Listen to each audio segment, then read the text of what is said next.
Y yo sigo recomendando que quien no haya venido, no pueda por alguna razón venir, no se pierdan la prédica, porque no se pierden de las bendiciones que Dios nos ha dado en el mensaje, y además de eso, porque entonces comprenderá la prédica que sigue.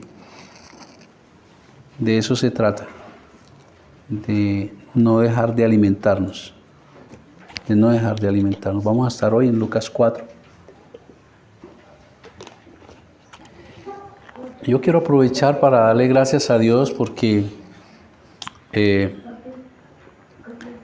durante estos casi 2 años, ahora en julio, durante estos casi 2 años hemos visto cómo nos ha ido alimentando, cómo nos ha ido enseñando su palabra. Yo estoy feliz porque estoy viendo, no en pocos, estoy viendo crecimiento, y eso lo llena a uno de alegría. Doy gracias al Señor por eso. Bueno, hoy continuaremos con el estudio del Evangelio de Lucas, como les estaba diciendo, siguiendo la huella, siguiendo su huella, la huella del Señor Jesucristo. Estamos haciendo el recorrido por todo el ministerio del Señor. Vamos a ver hasta cuándo nos llevará este Evangelio, hasta cuando Dios quiera. Y antes de ir al mensaje, recojamos un poco del mensaje pasado para poder tener un contexto. Recuerden que la semana pasada el Señor nos enseñó que a través del Evangelio de Lucas, que Jesús llegó a su tierra, a Nazaret, donde todos lo conocían, donde ya sabían que era el hijo del carpintero. Llega a la sinagoga, le dan el libro de Isaías para leerlo, y él, al desenrollar el rollo, se queda en una porción. Esa porción es Isaías 61. Y él empezó a leer el texto, leyó esto: el Espíritu del Señor está sobre mí, por cuanto me ha ungido para dar buenas nuevas a los pobres, me ha enviado a sanar a los quebrantados de corazón, a pregonar libertad a los cautivos y vista a los ciegos, a poner en libertad a los oprimidos, a predicar el año agradable del Señor. Y luego él lo enrolla, lo entrega al ministro, es decir, al ayudante, y todos en expectativa de qué era lo que iba a enseñar, porque la costumbre en la sinagoga era leer y luego exponer. De ahí venimos con la predicación expositiva: leemos el texto y exponemos qué dice el texto. Y todos esperando allí, y Lucas no nos dejó ver toda la predicación, pero nos dejó ver lo que Dios quiere que nosotros tengamos. Lo más importante, ¿quién es Jesús? Y entonces él dice: hoy se ha cumplido esta escritura delante de vosotros. Lo que ellos estaban esperando de hace más de 700 años, la promesa de que iba a venir un libertador, alguien que iba a sanar a los enfermos, alguien que iba a sanar los corazones quebrantados, que iba a traer el año de la gracia, o el jubileo que llaman algunos. Pues ellos se admiraron de la predicación, como muchos hoy salen de la iglesia admirados: ¡wow, qué predicación, qué poderosa! Me tocó las fibras. Y estos judíos salieron maravillados, pero luego cayeron en cuenta: ¿este no es el hijo de José el carpintero? Viene a decirnos que él es el Mesías, el enviado de Dios. Este no es, nos decía, no dice este texto, pero lo dice, creo que es Mateo, lo citamos la semana pasada. Este no es el hermano, y nombra a los 3 hermanos de Jesús, y este no viene con las hermanas. Es decir, ellos se admiraron de su predicación, pero no creyeron en él, lo rechazaron. Y entonces luego, a manera de con lo que siempre hacían los judíos, le piden señales. Haz milagros acá como los hiciste en Capernaum. Haz milagros y te creo. Pero recuerdo ahorita aquel texto del rico y Lázaro, donde le dice, desde el infierno al cielo, le dice al Padre que le envíe que envía a Lázaro aquí para sus hermanos. Y no, ahí tienen las escrituras. Aunque haya muchos milagros, no van a creer. Y entonces él les cita escrituras del Antiguo Testamento donde ellos conocían cómo Dios, por la rebeldía, por el rechazo de los antepasados de estos judíos, entonces el Señor, en medio de una hambruna, en lugar de mandar al profeta a ayudar a las viudas que eran las más pobres, mandó a ayudar a una viuda que no pertenecía al pueblo. Y en medio de una epidemia de lepra, tampoco envió a Eliseo a que sanara a los leprosos de su pueblo, sino a un leproso que no pertenecía a su pueblo. Y entonces el Señor Jesús le dice, ¿recuerdan esto? Tampoco lo voy a hacer aquí. Entonces los que empezaron alabando la predicación terminaron odiándolo y con ganas de matarlo y lo llevaron a un desfiladero para tirarlo. Pero no era el momento, porque el Señor tenía que venir a cumplir sus 3 años y morir en la cruz, no morir apedreado como un pecador. Y entonces Él sale de allí. Y vamos a ver qué continúa el Señor. Ahora, ¿qué sigue en su ministerio?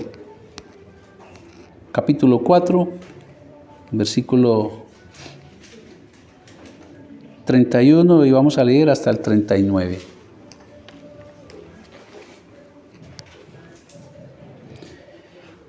Descendió Jesús a Capernaum. Recuerda que estaba en Nazaret, su pueblo. Ellos lo rechazan.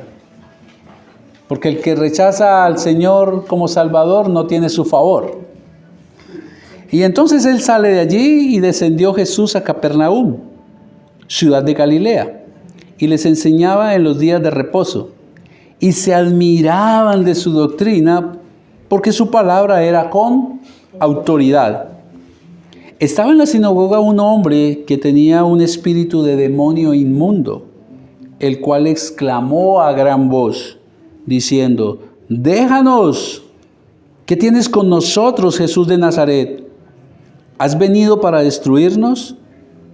Yo te conozco quién eres, el Santo de Dios. Y Jesús le reprendió diciendo, cállate y sal de él.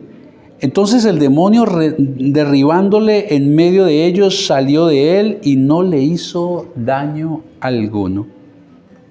Y estaban todos maravillados y hablaban unos con otros diciendo, ¿qué palabra es esta?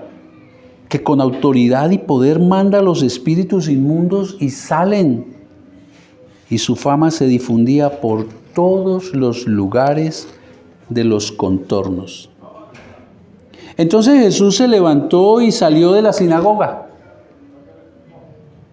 y entró en la casa de Simón Pedro. La suegra de Simón tenía una gran fiebre y le rogaron por ella, e inclinándose hacia ella, reprendió a la fiebre, y la fiebre la dejó, y levantándose ella al instante le servía. Avancemos un poco más. Al ponerse el sol, todo esto ocurrió un mismo día, ¿ven? Es un sábado, el Shabbat, es el día de reposo, están en sinagoga. Solo se permitía ir a la sinagoga a orar, a leer las escrituras y a estudiarlas. Y ha pasado lo del endemoniado, ahora sana a la suegra de Pedro, y al ponerse el sol del mismo día, todos los que tenían enfermos de diversas enfermedades los traían a él, y él, poniendo las manos sobre cada uno de ellos, los sanaba. También salían demonios de muchos, dando voces y diciendo, tú eres el Hijo de Dios. Pero él los reprendía y no les dejaba hablar, porque sabían que él era el Cristo. Él era el Cristo.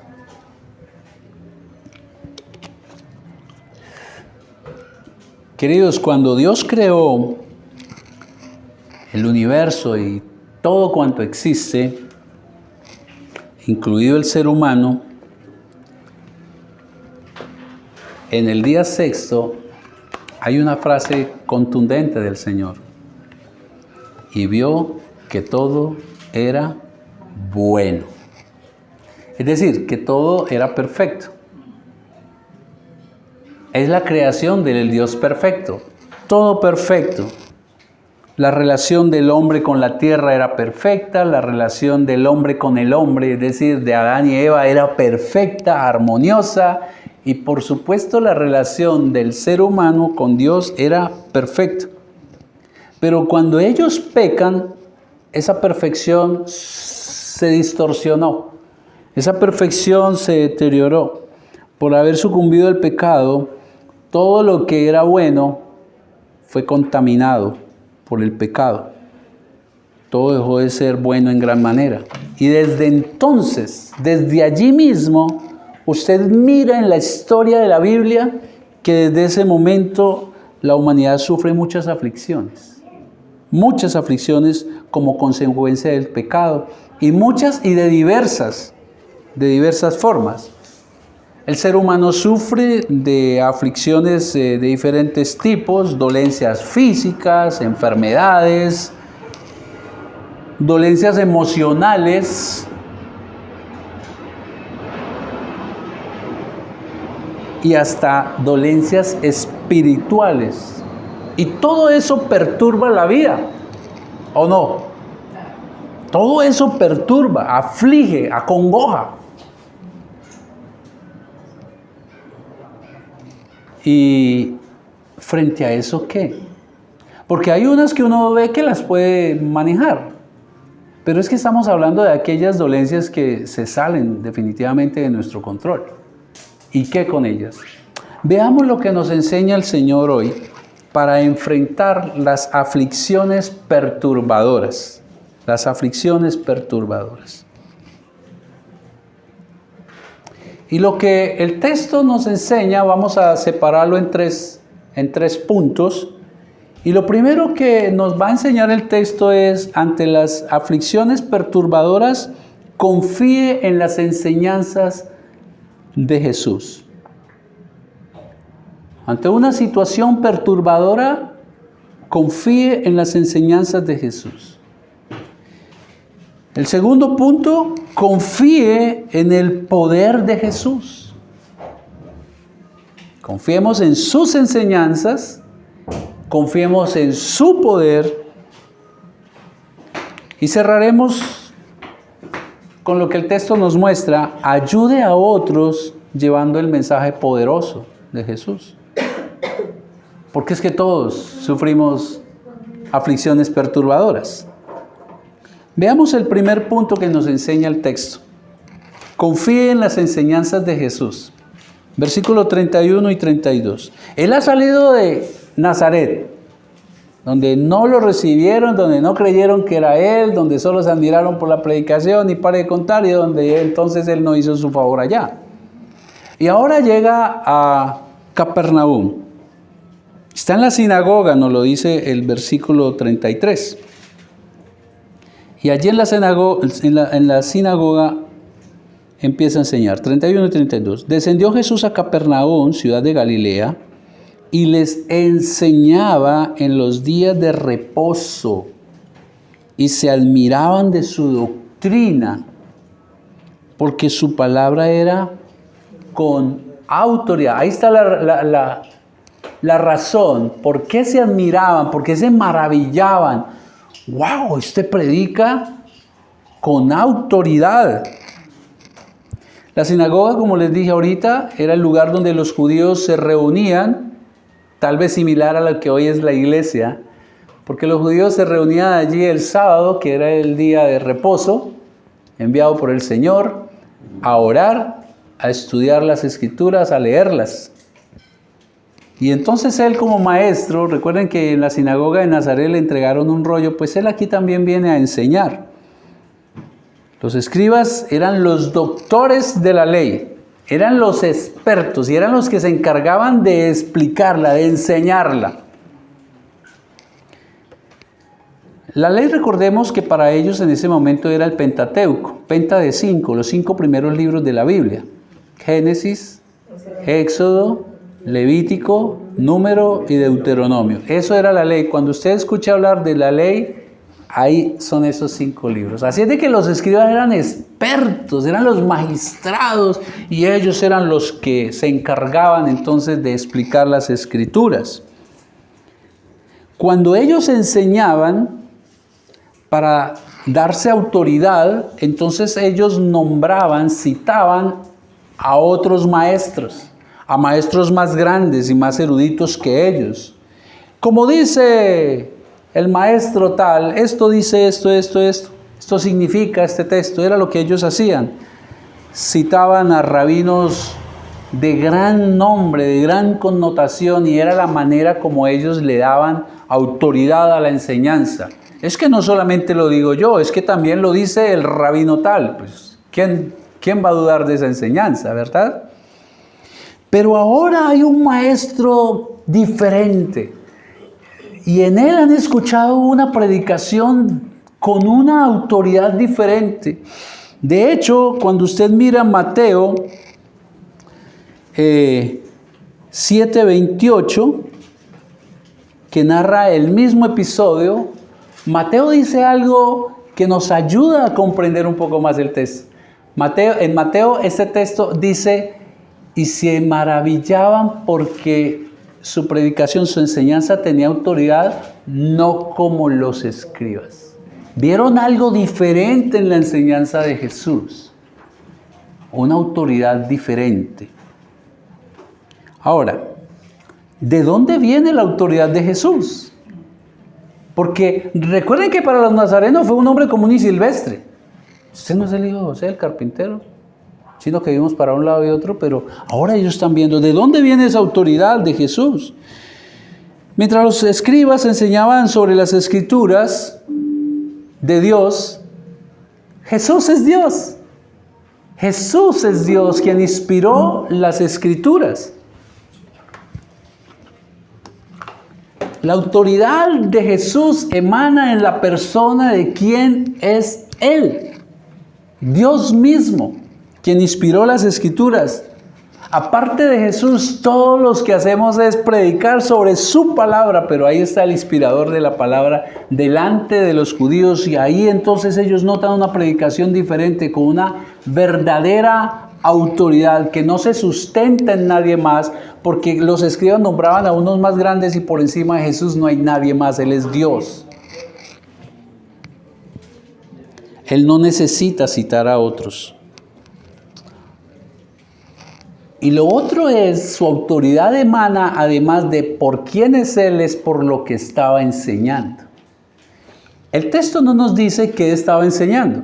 Dice simplemente que su enseñanza era con autoridad. Pero aprendamos que para entender el texto hay que mirar el contexto. Y venimos de la predicación pasada donde Él llega a la sinagoga en Nazaret. ¿Y qué es lo que les enseña? Isaías 61. El escrito de los profetas que ellos ya conocían. Recuerden que los judíos, desde los años muy pequeños, los padres eran los encargados de enseñarle las escrituras, y hasta hoy los niños recitan las escrituras, cosa que se ha perdido. Entonces ellos conocían ese texto y ellos sabían que estaban esperando al Mesías. Así es de que podemos entonces concluir que la predicación de Él fue la misma que hizo allá. Allá no le creyeron. Esta es la predicación. Isaías 61. Muy posiblemente,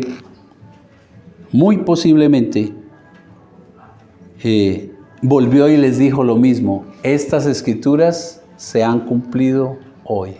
Aquí estoy delante de ustedes. Pero el mismo contexto también nos dice que estaba predicando. Por favor, miren ahí el versículo 43. Resulta que él venía haciendo milagros, ese es el fin de ese día, y sigue la noche haciendo milagros, y él se separa un poco para orar. Luego le llaman para que siga haciendo allí el milagro con la gente, y él les dice que no. Versículo 43, pero él les dijo, es necesario que también a otras ciudades, ¿qué? Anuncie el evangelio del reino de Dios. ¿Por qué? Para esto he sido enviado. El evangelio era lo que estaba predicando Jesús. ¿El evangelio de qué? El evangelio del reino. el reino de Dios se ha acercado. Y esto sí que contrasta, queridos, con la semana que acaba de pasar, y donde millones de personas vimos buscando el reino. Un reino que en esas esferas de la Iglesia Católica Romana es un reino allá, lejano. Un reino al que solo se puede llegar a través de los líderes de esta iglesia. Pero Jesús está predicando, el reino de Dios se ha acercado. Y se acercó porque Dios mismo se hizo hombre. Es de ahí donde emana la autoridad que ellos estaban viendo de la predicación de Jesús. Solo el Evangelio del Señor Jesucristo puede traer buenas noticias. Era lo que ellos estaban recibiendo. Yo creo que a todos nos ha ocurrido, o nos ocurrió, que muchas veces nos insistieron y nos predicaban el Evangelio y no pasaba nada. Pero un día hubo algo en nuestro ser y en nuestro corazón. Y ese día la autoridad del Evangelio y el poder del Evangelio llegó a nuestras vidas. Eso era lo que estaba ocurriendo allí. Estaban presenciando el poder y la autoridad de la palabra de Dios. Solo un predicador tiene poder cuando predica la palabra de Dios. Porque no podemos predicar otra cosa que la palabra de Dios. El mensaje de la predicación tiene que emanar de la palabra de Dios. Y por eso es que insistimos y reinsistimos, abran sus Biblias, queridos. Solo el Evangelio del Señor Jesucristo puede traer buenas noticias a los quebrantados de corazón. Solo el Evangelio del Señor Jesucristo puede dar libertad a los oprimidos por las aflicciones perturbadoras. Solo el Evangelio de Jesús trae nueva vida y la paz verdadera que todos queremos, pero que no sabemos dónde buscar, o muchos no saben dónde buscar.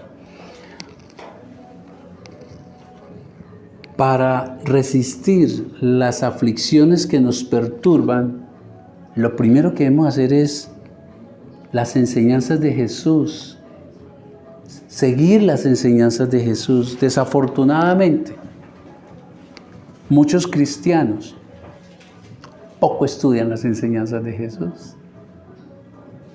Poco. O nada, casi. Y por ello entonces no pueden seguir el consejo de Jesús. ¿Recuerdan que acabamos de leer el Salmo?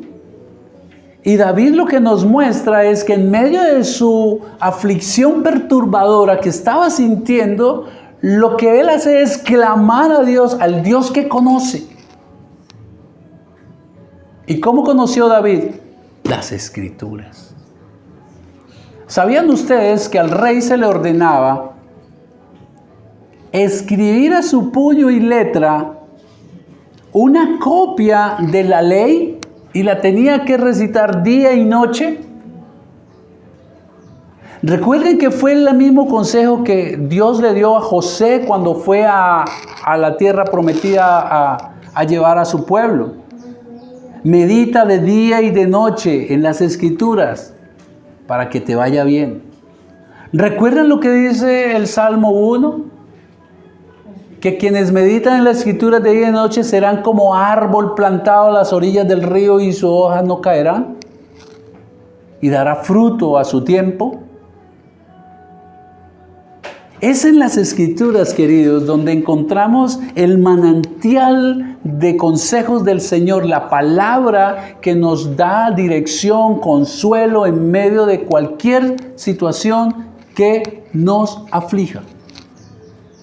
Pero como les dije, desafortunadamente muchos cristianos poco estudian las enseñanzas del Maestro y por ello no pueden entonces seguir los consejos que no conocen.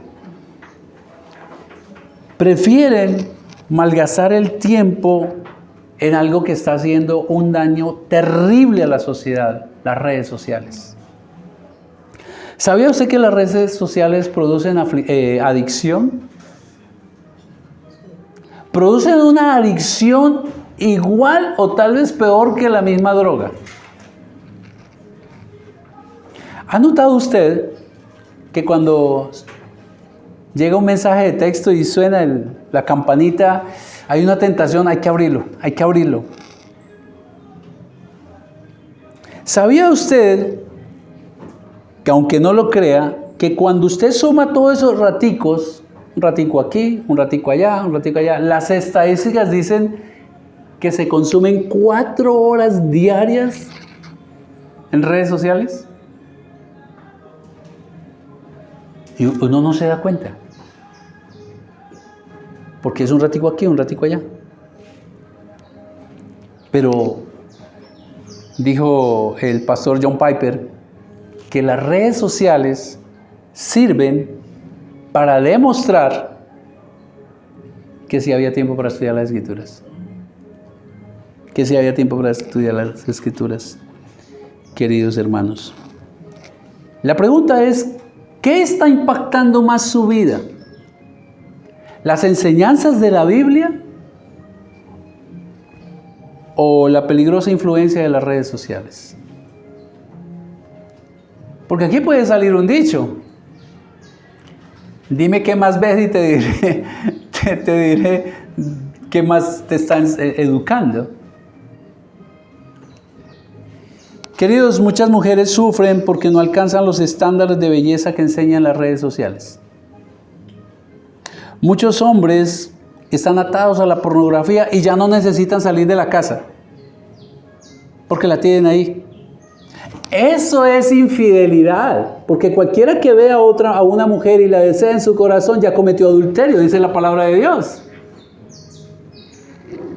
Muchos jóvenes ya no tienen amigos con los que tengan contacto físico. Ahora tienen miles de contactos. La pregunta es que cuando tenga una verdadera necesidad, ¿cuál de esos realmente va a contar con ellos? Y sufren estrés cuando se le baja el número de seguidores.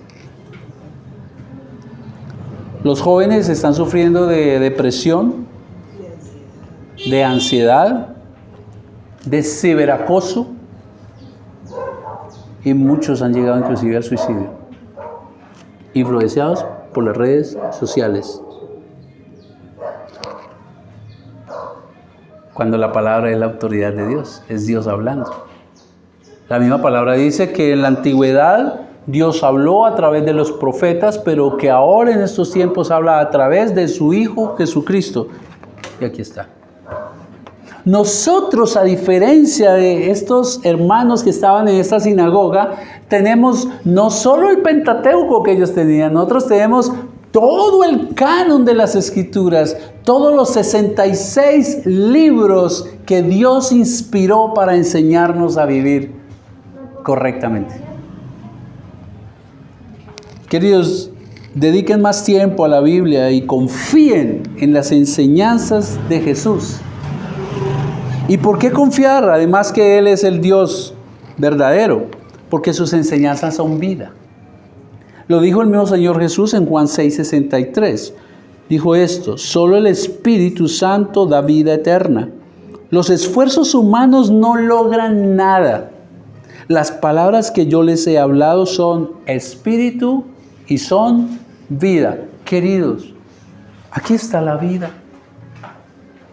¿Por qué buscar otra cosa que no nos trae vida, sino muerte en muchas áreas? Ante las aflicciones perturbadoras, tenemos que ir al manantial de sabiduría de Dios, que es vida. Cuando usted medita en la Biblia, su vida espiritual se vivifica. Cuando usted medita en las Escrituras, tiene el consejo de Dios. Empieza a tomar sabias decisiones, a seguir la voluntad perfecta de Dios. Vivirá por encima de las circunstancias que ocurren.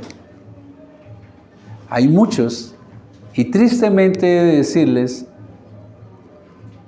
que tengo hermanos cristianos que veo en las redes sociales colocar sus anuncios y están angustiadísimos de la situación política y económica de Colombia. ¿No me debo preocupar? Por supuesto que sí, pero no angustiar. Porque significa que entonces no veo a mi Dios como Dios soberano. Cuando usted medita las Escrituras, recordará lo que Dios le ha enseñado. Usted no pertenece a este mundo, usted tiene una ciudadanía celestial. Usted está de paso. Y que pase lo que pase, no se sale del control y la soberanía de Dios. A Él nada lo coge por sorpresa. Usted no va a estar al vaivén de la política, la moda o la angustia por el futuro. Y usted vivirá la verdadera paz que viene de Dios. Porque todo lo va a poder vivir en Cristo, que es la fortaleza, como lo dijo el apóstol Pablo. Eso fue la conclusión del apóstol Pablo. Yo sé vivir en cualquier circunstancia, porque en todas ellas, para el cristiano, Jesús es la fortaleza.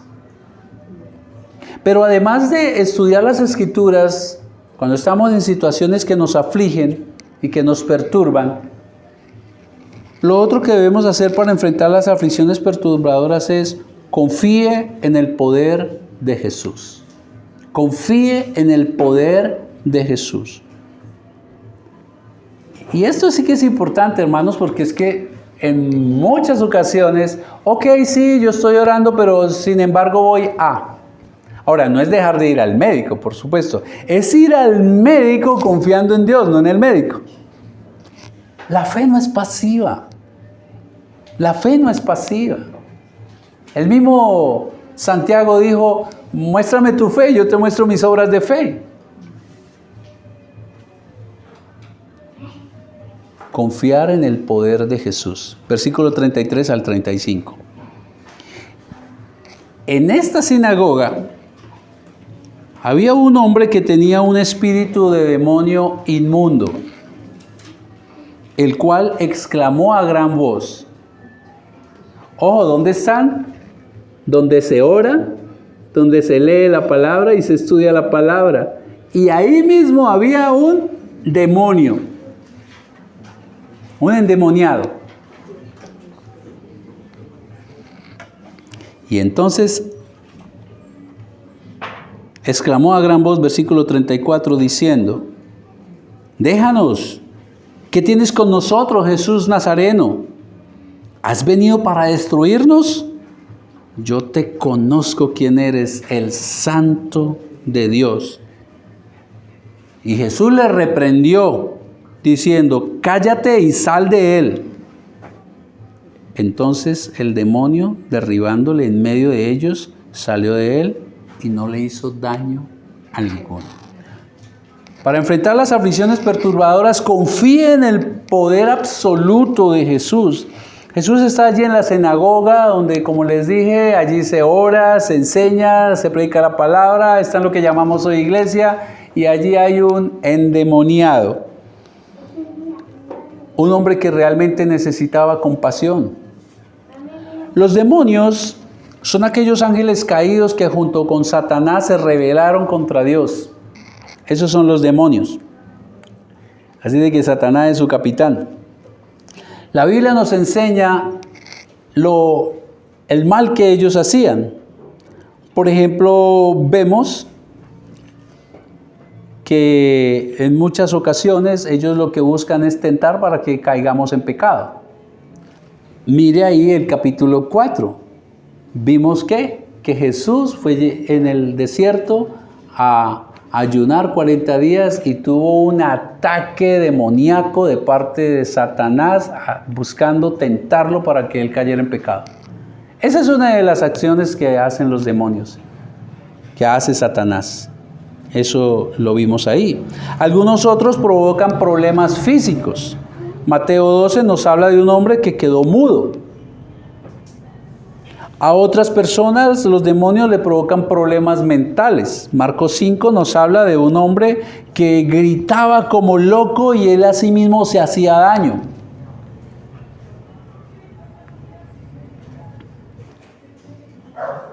Los mismos espíritus demoníacos a otros les dan la capacidad de adivinar, como lo vemos en Hechos 16 de una mujer que adivinaba.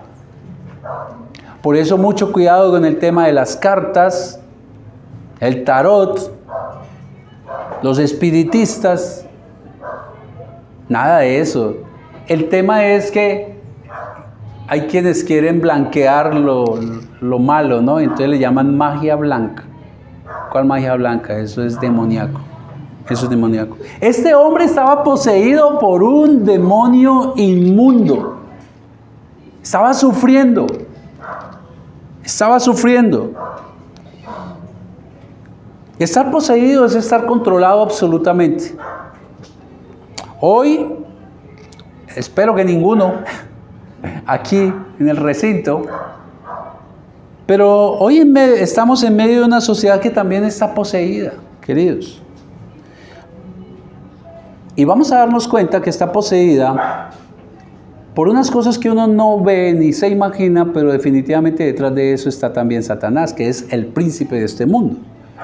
Esta sociedad está poseída por las redes sociales y su dañina influencia. Colombia está poseída, es una sociedad poseída por la violencia, por la intolerancia. Es tremendo ver eso. Y es tremendo como ver, ojo, no estoy hablando de gente de afuera, gente dentro de las mismas iglesias cristianas que son violentos. Esta sociedad está poseída también por el desmedido consumo. La moda, la tecnología, etc. Veo unos hermanos creyentes que tienen que tener el último carro o el último celular si no se sienten menos. Consumo. Hermanas que 10 pares de zapatos son pocos. Otros están atrapados en largas e intensas jornadas de trabajo. Pero venga, el trabajo, todo aquello que nos domine es dañino. Es peligroso, hermanos. Hay quienes están controlados, poseídos por una desmedida e intensas jornadas de trabajo al punto que descuidan su salud, su relación de pareja y sus hijos. Y por supuesto, la relación con Dios. Y hay algo paradójico en este tipo de personas, porque ellos se engañan a sí mismos diciendo, es que trabajo duro por mis hijos. Pero en ese corre-corre están abandonando a sus hijos porque solo le dan, ¿qué? Cosas. Pero no le dan lo que más necesitan. Y entonces ese niño o esa niña cuando crezca, le va a pasar factura. Tú no estuviste conmigo cuando más te necesité. Tú no estuviste cuando aquella época tuve un grave problema y no tuve a quien acudir para el consejo y acudió a quien no debía. ¿Es no trabajar? No. Estamos hablando de estar poseídos en ese desenfreno de trabajar, del trabajo. Y como les dije, también les lleva a descuidar su relación con Dios. La relación más importante, la relación de Dios, de ahí dependen todas las relaciones que tenemos nosotros. Para que nuestras relaciones horizontales fluyan y estén correctas, debo tener una correcta relación vertical con Dios. Si esta relación vertical con Dios no es correcta, estas relaciones son equivocadas, están mal. Queridos, si usted es controlado por algo que le perjudica, no olvide que todo mal viene ¿de quién? Del maligno. Y usa las mismas artimañas de mostrarnos atractivo algo. ¿No fue lo que hizo con Eva? Y le pareció atractivo a los ojos aquello que Dios le había dicho, no comerás de eso. No comerás de eso. Recuerden que el príncipe de este mundo es Satanás y anda como un león hambriento buscando a quien devorar, hermanos. Mucho de lo de este mundo son herramientas de Satanás. Volvamos al texto y veamos dos datos interesantes que ocurrieron allí en la sinagoga con este endemoniado. Mientras los judíos de Nazaret no creyeron que Jesús era el Mesías, miren lo que ocurrió. El demonio sí. Eso es paradójico. Eso no tiene sentido, ¿verdad? Mientras los de su tierra y que conocían las Escrituras y lo esperaban, no creyeron en Jesús y lo rechazaron, este demonio le dice a voz en cuello: ¿qué tienes con nosotros, Jesús Nazareno? Este Jesús Nazareno puede implicar dos cosas: que Él es de Nazaret, pero recuerden que en una prédica aprendimos que nazarenos eran aquellos que en el Antiguo Testamento eran separados de manera especial como santos, separados para una misión de Dios, como lo fue Sansón. Sansón era nazareno. ¿Qué tienes que ver con nosotros? Y aquí, él es un demonio, dice Lucas, pero ahora habla ¿en qué? En plural. Posiblemente no lo dice el texto, pero sí vemos otros escritos en las Escrituras que había personas que tenían legiones. Hubo un caso, ¿y cómo te llaman? Legión. Legión tiene que ver con unos pelotones que tenían los militares romanos, una legión, no me acuerdo si eran 100 soldados, 100 demonios. Es interesante porque cuando usted mira el detalle, ve estas cositas, que es un hombre con un demonio, pero luego el demonio habla en plural. Pobre hombre. Pero este conocía quién era el que estaba delante de ellos. ¿Qué tienes que ver con nosotros, Jesús Nazareno? ¿Has venido para destruirnos? Yo te conozco quién eres, el Santo de Dios. El Santo de Dios. El demonio tenía claro dos cosas: quién era Jesús y el poder de Jesús, la misión de Jesús. Lo primero, eres el Santo de Dios. Es lo mismo que decir, eres el Hijo de Dios. Recuerda que Dios es santo, santo, santo. Yo sé quién eres. Recuerda que ellos son ángeles caídos. Ellos sí conocían. Eres el Santo de Dios, el Hijo de Dios. El Hijo de Dios hecho hombre lo reconoció. Jesús es Emmanuel, Dios con nosotros. Aquel que habitó entre los hombres, lleno de poder y divino. Y lleno de poder, si usted mira ahí el versículo 14 del capítulo 4, observen que dice que Jesús, después de que salió del desierto, dice que Él volvió en el poder del Espíritu Santo. Y el demonio no solamente sabía quién era Jesús, sino sabía el poder y la misión de Jesús. Vino a destruir al que tenía el poder sobre la muerte. Colosenses 2, 13 al 15 dice lo siguiente: ustedes estaban muertos, está hablando Pablo, ustedes estaban muertos a causa de sus pecados y porque aún no les habían quitado la naturaleza pecaminosa. Entonces Dios les envió vida con Cristo al perdonar todos nuestros pecados.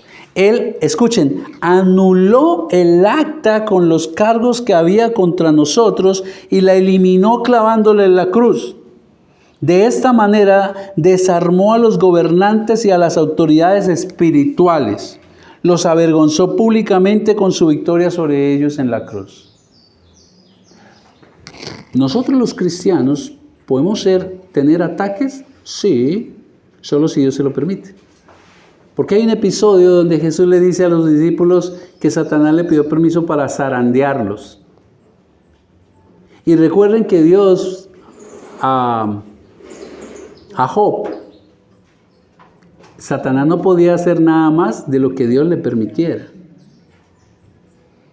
Nosotros estamos llenos de un espíritu de poder, del Espíritu Santo. Él habita en cada uno de nosotros. Pero no por eso vamos a pasar por alto que sí es posible.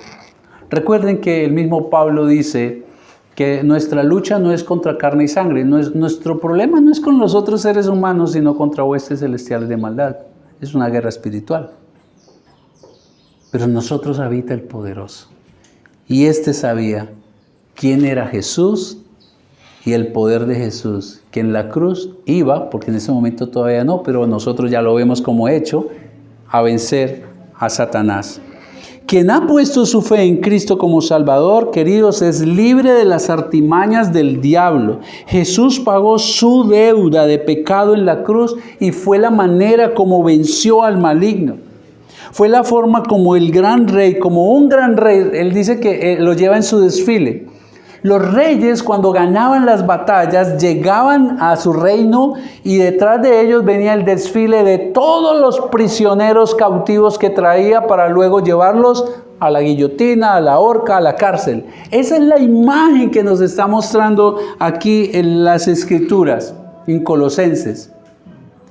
Dios venció por medio de su Hijo Jesucristo en la cruz a Satanás y a todas sus militancias. Y de una manera análoga la lleva en un desfile con un destino final, como lo dice Apocalipsis, el lago de azufre, donde ellos sufrirán por toda la eternidad. Sigamos avanzando, versículo 35. Ante esto, ante lo que dijo el demonio, Jesús le respondió diciéndole, cállate y sal de él. Entonces el demonio, derribándole en medio de ellos, salió de él y no le hizo daño alguno. Versículo 35. Queridos, para desalojar a un hombre fuerte tiene que haber uno más fuerte. Y para poder echar a un demonio tiene que haber un poderoso, y hay un único poderoso, y ese se llama el Señor Jesucristo, nuestro Señor y Salvador. Es Jesús quien vino a traer libertad a los cautivos. ¿Recuerdan que eso fue lo que él dijo? Cuando él leyó las escrituras de Isaías. El Espíritu Santo está sobre mí por cuanto me ha ungido para dar buenas nuevas a los pobres, me ha enviado a sanar a los quebrantados de corazón, a pregonar libertad a los cautivos. Es solo Jesús el que lo puede hacer, hermanos. Es Jesús quien puede traer libertad a los cautivos de los ataques demoníacos que afligen y perturban. Es Jesús quien puede dar libertad a los cautivos de las influencias de todo lo que este mundo busca atraparnos. La influencia demoníaca de las ideologías que este mundo sigue. Quiero, hermanos, si usted ha rendido su vida a Cristo, sepa usted que usted ha sido comprado por la sangre de Jesucristo derramada allí en la cruz. Y ahora usted, Dios le pasó de un reino gobernado por Satanás a un reino gobernado por Dios. Colosenses 1, 13 al 14. Escuchen lo que dice. Pues Él nos rescató del reino de la oscuridad. Toda aquella persona que no ha entregado su vida a Cristo, hace parte del reino de Satanás. Y dice Colosenses, el apóstol Pablo, que Él nos rescató. Este rescató es, Él pagó un rescate. Él nos compró, y no nos compró por plata o oro, sino por la sangre bendita del Señor Jesucristo. Éramos esclavos del pecado, éramos esclavos de seguir las corrientes de Satanás, y entonces Jesús lo vence en la cruz, nos compra a nosotros, paga la deuda delante de nuestro Dios Todopoderoso, el Padre, y nos rescató del reino de la oscuridad y nos trasladó al reino de su amado Hijo, quien compró nuestra libertad y perdonó nuestros pecados. ¿No es maravilloso? Somos libres. ¿Por qué nos dejamos esclavizar? Es lo que le dice el apóstol Pablo a los Gálatas. ¡Tontos! ¿Cómo es que empezaron por el Espíritu que trae libertad y ahora se estaban dejando esclavizar, volviendo a los rudimentos de la ley? Nosotros somos libres, queridos. Libres. Libres. Libres. Versículo 36. Y ante esto todos estaban maravillados, pero este maravillado de acá es diferente al maravillado del versículo de arriba, donde ellos se maravillaron por la doctrina. Se maravillaron por un lado, sintieron espanto, sintieron temor. ¿Quién es este? Primero dijeron, ¿quién es este que enseña con autoridad y no como los escribas? Pero ahora ven una autoridad superior, superior. Los exorcistas de aquella época, para expulsar un demonio, conseguían raíces malolientes y se la ponían al endemoniado para ver si eso ahuyentaba al demonio. Y si eso no funcionaba, entonces invocaban a un demonio superior para que este inferior tuviera miedo y se fuera.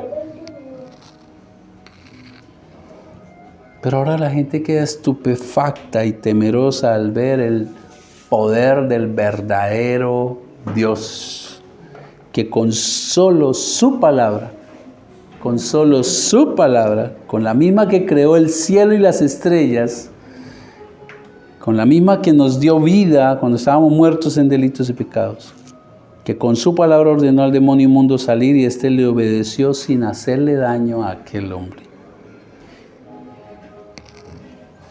Usted puede enfrentar los embates de Satanás, que como el engañador que es, utiliza las corrientes de este mundo.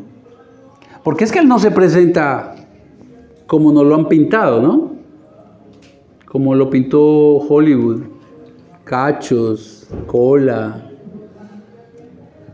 No, él se presentó como una linda serpiente. Él no se presenta sino con engaños. Pero Dios da la sabiduría para nosotros estar por encima de todo eso, hermanos. Él utiliza las corrientes de este mundo para engañarnos. Usted puede enfrentar los embates de Satanás, que usa cualquier medio para dañarnos.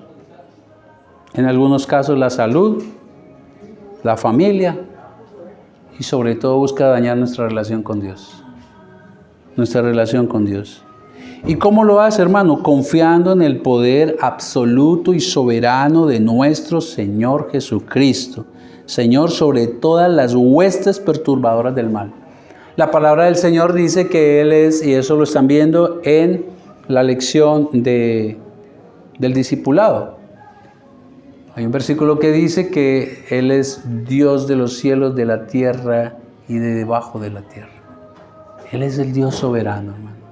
Y ese Dios soberano es su Padre. Su Padre. Confiando en el poder absoluto y soberano de nuestro Señor Jesucristo, quien es Señor aún sobre las huestes celestiales de maldad.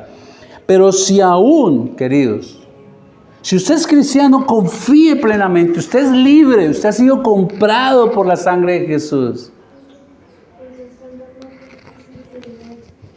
Pero si en esta sala hay alguien que, como los de Nazaret, solamente se admiraron de la prédica y lo rechazaron a él, déjeme decirle que si usted no reconoce que necesita a Cristo, seguirá siendo zarandeado por Satanás. Tercer punto. Entonces, confiemos en las enseñanzas poderosas de Jesús, pero para eso tenemos que meditar en las Escrituras y quitarle tiempo a las redes sociales. Confíe en el poder absoluto de Dios, de Jesús, pero ayude a otros que también lo necesitan, llevando el mensaje poderoso de Jesús, versículo 38 al 39.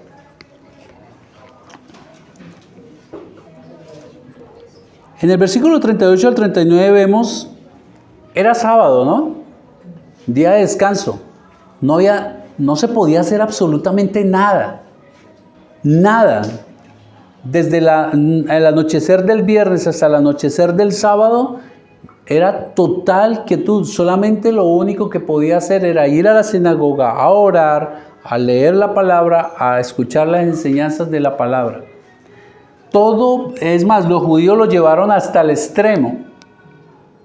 No se podía hacer ningún esfuerzo, no se podía cargar nada. Y lo llevaron al extremo que hay un episodio ahí en Lucas 6, donde los fariseos le llaman la atención a Jesús porque los discípulos están cogiendo espigas, las refriegan con la mano para comerse los granos, y eso lo consideraron como pecaminoso porque no estaba prohibido hacer algo. Pero este sábado de reposo fue cuando Jesús más trabajó. Porque el reposo, el día de reposo, es para hacer el bien. Es para hacer el bien. Y fue el día en que más Jesús ayudó al necesitado, al quebrantado de corazón. Y empieza por enseñar las Escrituras, porque es que allí es donde viene la primer ayuda a otra persona, enseñando la palabra de Dios. Pero luego libera al endemoniado. Y es a través de la palabra de Dios que usted puede también llevar libertad a los cautivos. A través de la palabra del Señor. Pero luego Jesús al atardecer se va posiblemente a descansar a la casa de Pedro. Y allí le dice, la suegra de Pedro tiene alta fiebre, está muy mal. Y Jesús hace algo que va en contra de la cultura judía. Los enfermos no se podían tocar porque podían quedar contaminados ceremonialmente. Y fuera de eso, las mujeres eran lo último en la escala social, o sea que no valían nada. Pero Jesús el Rey, Dios hecho hombre, dice la palabra que se inclinó hacia la mujer. Y en otro evangelio dice que la tocó y la sanó inmediatamente por el poder de su palabra. Usted y yo no tenemos el poder de Jesús, no somos Jesús, pero tenemos el poder de su palabra. Él ayudó, no descansó, queridos. Jesús demostró con esto que Él es el Señor del día de reposo, en que no había que hacer absolutamente nada, pero Jesús hizo lo más importante, ayudar al necesitado.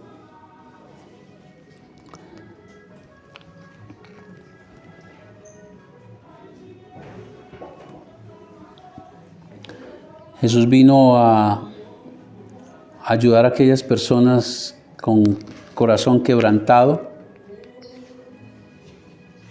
No solamente hay enfermedades de tipo físico, sino enfermedades de tipo mental y espiritual. Ya vimos las espirituales, pero hay emocionales y mentales. Aquellas penas que quebrantan el corazón, que aunque pase el tiempo, el dolor no pasa, el dolor está ahí vivo. Como es el caso de aquella persona que pierde a un ser amado, bien porque lo abandonó o porque falleció. ¿Quién cura esa pena? Solo Jesús. Solo Jesús. Solo Jesús puede sanar el profundo y devastador dolor que aflige a una persona que está atrapada en ese dolor. Recuerden la viuda de Naín. Va saliendo a sepultar a su único hijito. Como era costumbre, iban delante del ataúd. Y aunque la multitud iba, la multitud no podía hacer nada por ella, solamente llorar junto con ella. Pero Jesús llegó a su encuentro. Y Jesús la vio y se acercó y le dijo, mujer, no llores.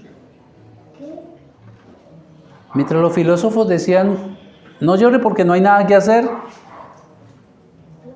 La enseñanza de Jesús, no llores porque yo tengo el poder para hacer algo. Y resucitó al joven.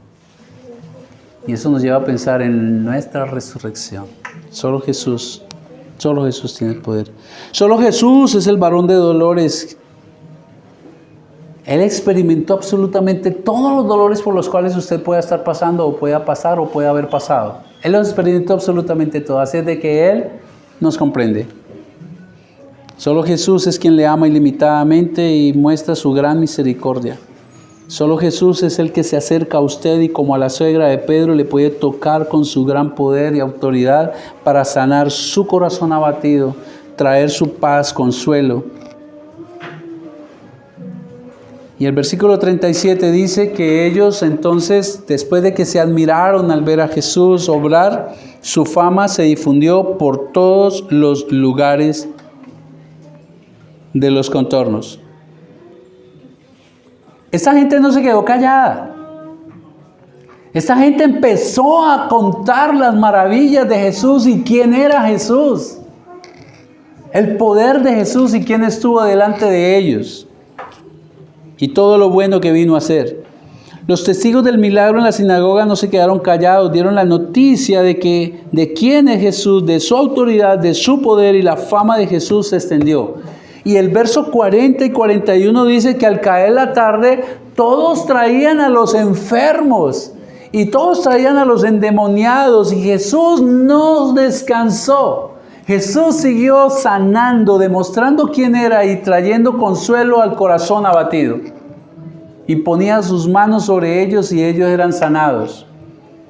Hoy también, hermanos, hay mucha gente necesitada del poder, del amor de Jesús para ser sanados de sus aflicciones. Y sobre todo la más importante, la aflicción que trae el pecado.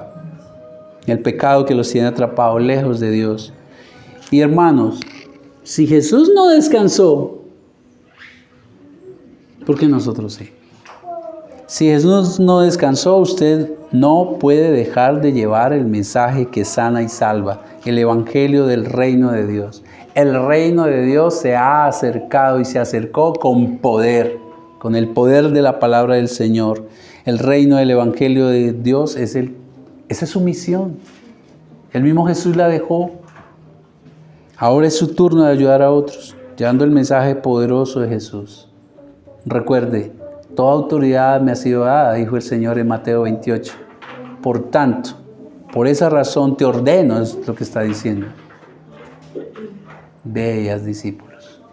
Ese ve no es vete a otro país, vete acá. Mientras vas andando, mientras vas caminando por la vida, vas haciendo discípulo. Vas predicando el evangelio,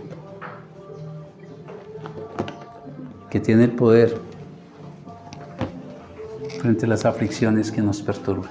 Meditemos. Vamos allí un momento y mediten lo que le dijo Dios, qué decisiones va a tomar a partir del día de hoy.